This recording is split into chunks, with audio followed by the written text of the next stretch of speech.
Have you ever worked tirelessly towards a goal, finally achieved it, and then realized it didn't bring the satisfaction you expected? Sometimes this happens in business.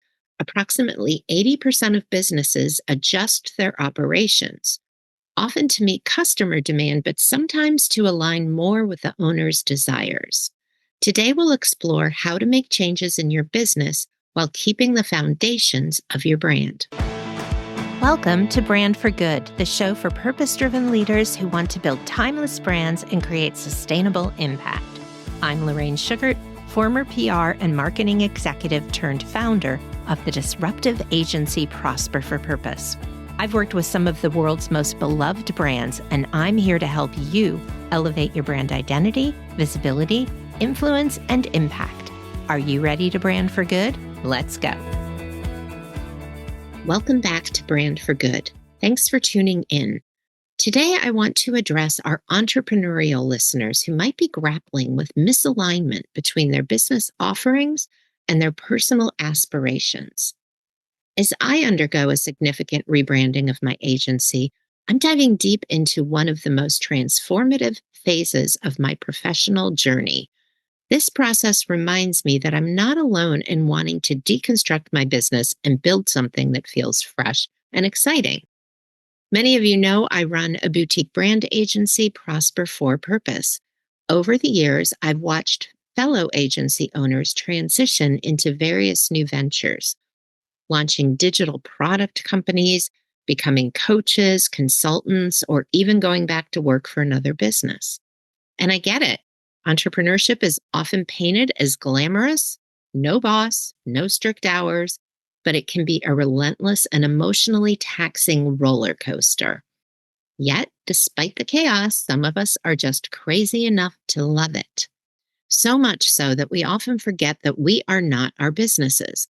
We are ever-evolving individuals, and it's perfectly normal for us to change our minds. So whether you started your business last year and already crave change, or you've been in it for a decade or more and feel stuck, your feelings are entirely valid. So how does this tie into branding? One of the core principles of the Brand for Good philosophy is that a well-built brand can evolve alongside you. I often tell my clients that brand work is soul work. It's not just about your offerings or your website's appearance. It's about how you want to feel about your company, the experience that you provide, and how others feel as a result. In short, it's about the essence and impact of your business. This is why a company can make small changes like getting rid of a product or a service that no longer feels aligned, or big changes like pivoting from services to products or from done-for-you services to coaching or consulting, and vice versa. So if you're feeling out of sync with your business, know that it's okay to rethink and rebuild. Embrace the change.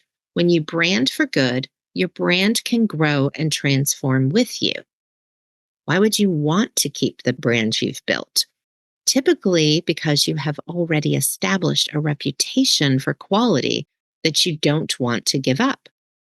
If you have the opportunity to rebrand versus starting over completely, it's easier to carry the reputation you've already built into the new space you want to create.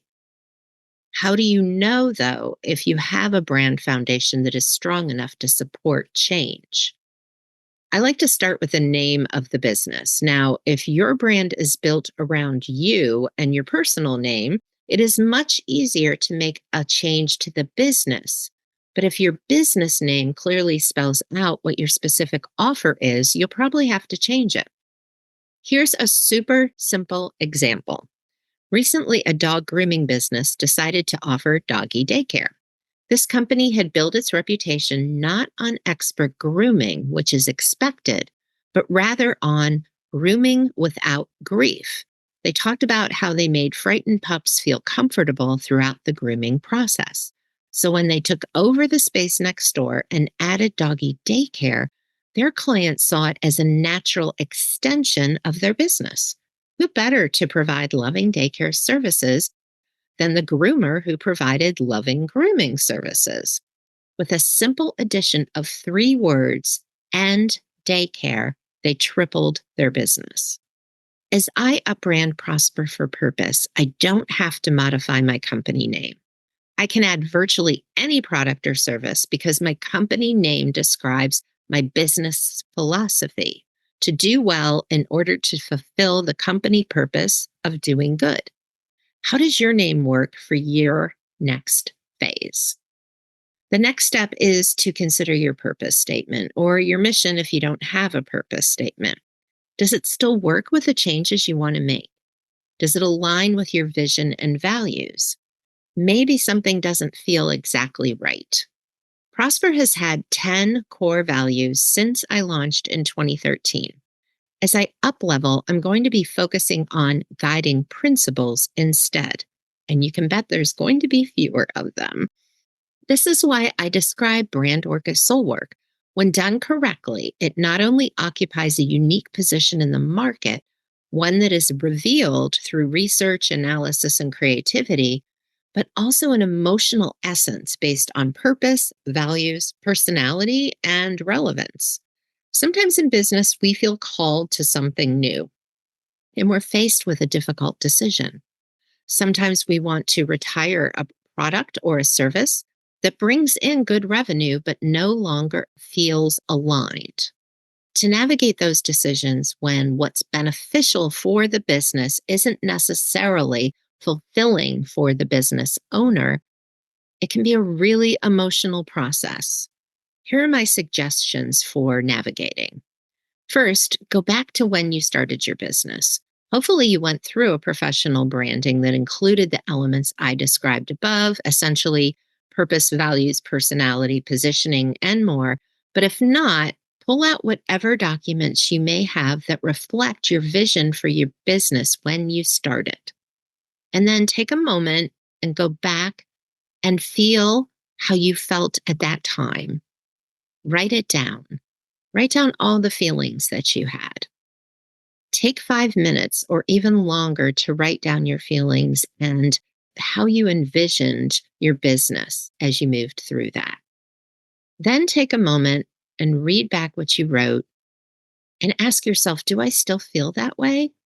What's changed? Is your business now what you even envisioned back then?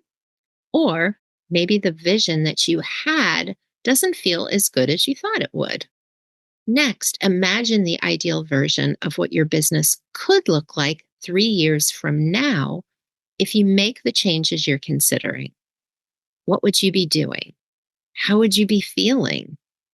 Imagine where you would be working, who would be working for you and with you, how many people would you manage? Then imagine an ordinary day from start to finish. Write it all down. Even if you don't like to write random thoughts that come into your head. Capture your feelings. Behind the scenes of my business, I'm reimagining my days to include more work in the personal brand space. Traditionally, I've created more business brands where the owner was not front and center. Those brands are built with several people around the table, sometimes the entire leadership team, sometimes entire boards, and most often a curated mix of stakeholders, but it's never just one person. It's rewarding work, but when I have the opportunity to help individuals develop their personal brands, I have the chance to reveal to each one how they are special and unique and how their purpose can bring unique value to the world. It lights me up, and I want this service to feature more prominently in our upbranded website. I've been sharing my upbrand journey with you to help you think about your business and your brand. There are so many entrepreneurs I know experiencing shifts and evolutions and questioning whether it's normal. And I'm here to tell you, yes, it is. Imagine it, explore it, and then decide what to do about it. Only when you can imagine a future can you envision the path to get you there. And when you're ready, we can help. Prosper for Purpose has developed a unique process we call the Prosper Playbook. Through a deep dive, soul searching interview, we'll work with you to understand your big goal and turn it into an actionable plan. To learn more about this process, go to prosperplaybook.prosperforpurpose.com or go to the link in the show notes. But however you move forward along your upbranding journey, however you move forward considering what you want to do different in your business, know that you're not alone. Thanks for joining me this week, and I will see you next time on Brand for Good. Thank you so much for tuning in to the Brand for Good show. If you like what you heard, please hit the subscribe button so you never miss an episode, and leave a review so other purpose-driven leaders can find this valuable content. To learn more about building a brand for good, please visit prosperforpurpose.com for more resources and information on all the ways you can work with us.